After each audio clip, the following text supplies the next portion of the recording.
This is Bliss. We're out here today at Watkins Park in Prince George's County, Maryland. And there's lots of events going on out here this weekend, but we have some mainstays here. And one of them is Sisters of the Soil. Hello, hello. And Muriel, the Sisters of the Soil, they're having they're out here. She's going to give us a quick tour of the gardening that goes on out here, the community gardening plots. Yes, ma'am.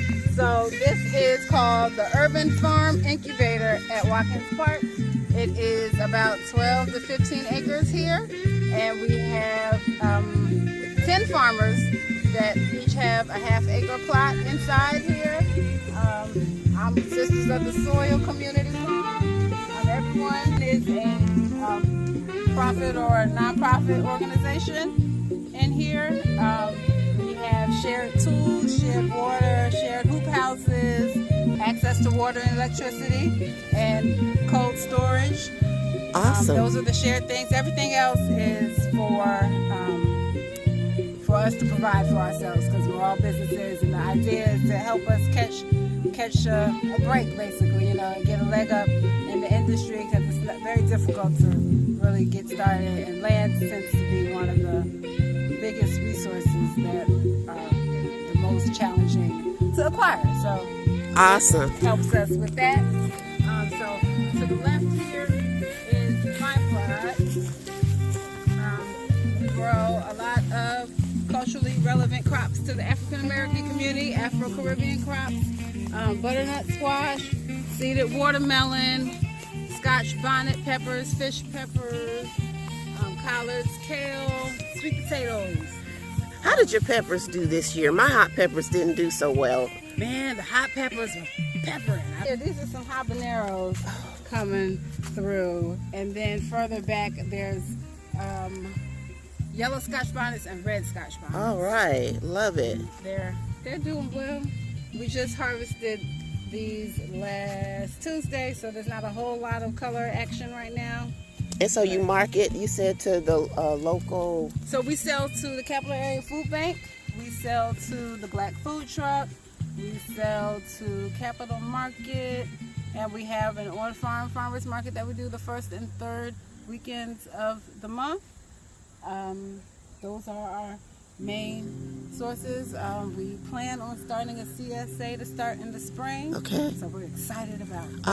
Awesome. When you talked about the plots, what are the size plots again? I think you might have mentioned it. They're half an acre. Okay. And there, of course, is a fee for that. Yes, we do have to pay a fee. It takes care of a lot of the maintenance stuff, because we have a shared, it's called a BCS, it's a walk behind tractor. So gas for that, maintenance, the actual lawnmower that they use to cut the buffer strips in around, help with the electricity costs. And we have a well. There is also a small compost facility over here. Okay. That we use our scraps and things, wood chips and leaves that come from the municipality. Now, if I wanted to learn more so that my home garden does better, could I come out here? Is there some type of training or? So, yes, we do classes sometimes, not as often as I would like. Unfortunately, life just kind of. I need to do more. I definitely want to do more. Understood. Those are radishes. They're purple radishes. Purple radishes, y'all. Look at all that. Plenty. And they're good. They're peppery, not too peppery. A nice little round size. They're cute. Yes. But we do work with some of the schools in the area, teaching some gardening things and composting. We have volunteers out often. Any volunteer that comes through is welcome to pick my brain. Okay. All right. So I know we're getting into the cooler season. So how often are you here? The real life answer is I am farming between probably February to December. Okay. So January, maybe February, depending on the weather, is the only time that I actually have off, and it's not really off. I'm doing a lot of back office-y stuff, crop planning. I come out, and if it's soft enough, the ground's soft enough, I'll monitor some weeds and things. I'll come check on the garlic and the beets and the collards and the kale that I leave in the ground over the winter. Back here, what is this? Is this brassicas back here? Yes, these are the brassicaville. We can walk this way. Okay. This is Got my it. Nigerian spinach. Oh, where? Oh, right here. We're passing through all these pink flowers. Really? The leaves it's an edible celosia. It's one of my favorite. I have lots of favorite things to grow. Wow. This is one of them. So you eat the greens, of course. Yes, I wouldn't be eating them anymore. They don't like it when it gets cold. And so the leaves are supposed to be green. Okay. And they are not anymore because we've had several below 50 nights. Wow. And they're starting to get That's interesting because a lot of greens appreciate the cooler weather and get better and sweeter, but this is Nigerian, yeah. So it's the edible celosia. It tastes just like spinach. You can cook it up like spinach. It's so delicious. I really enjoy it. Cool. So this is all brassicas here. These are Big Daddy Greasy Greens. Big Daddy Greasy Green That's what this collards. one's called. And then I have some, I think those might be champion collards. I bought those from the Amish market. Okay.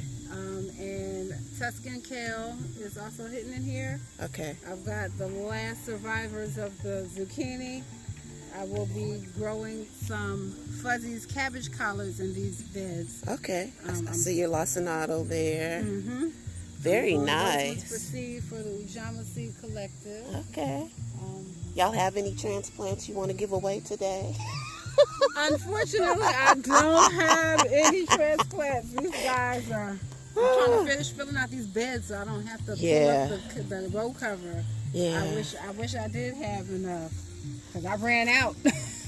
We grow organically, so this is why these babies are naked. Yes. Because we don't use terribles Understood. on our plants. Understood. So every time I come out here, when I want to do it in the morning, the plants are still wet and you can't really put the deterrent on there when it's wet.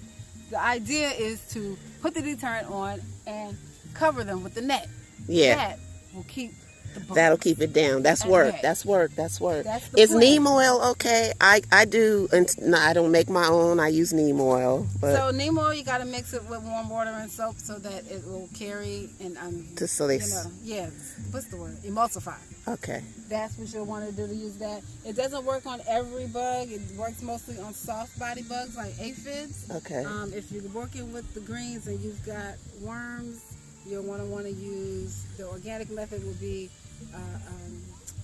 BT or spinosad. Okay, I got that. Those BT two are good for the squirm and worming. Okay. This is sorghum, Sudan grass, sun hemp, sunflower, and field peas.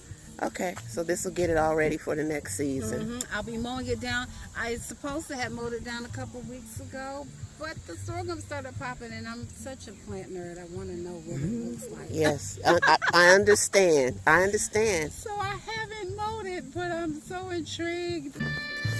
So we're going to end it here, but I just wanted to say this was just such a wonderful eye-opener that I was glad that I had the opportunity to explore the counties. Check with your county, your local county. There's things out there that are offered, and if you want to grow food, if you don't have the space for it, if you have ambitions to be a farmer, there are opportunities for you to do so, and the cost is not that expensive. So find out what's happening in your area. Find out if there's anything, close to where you live that you can get involved in and grow your own food for profit or for nonprofit. I just think this is a wonderful opportunity, and I'm going to give it some thought, honestly. So thank you for watching, and this is Bliss. We'll talk to you soon.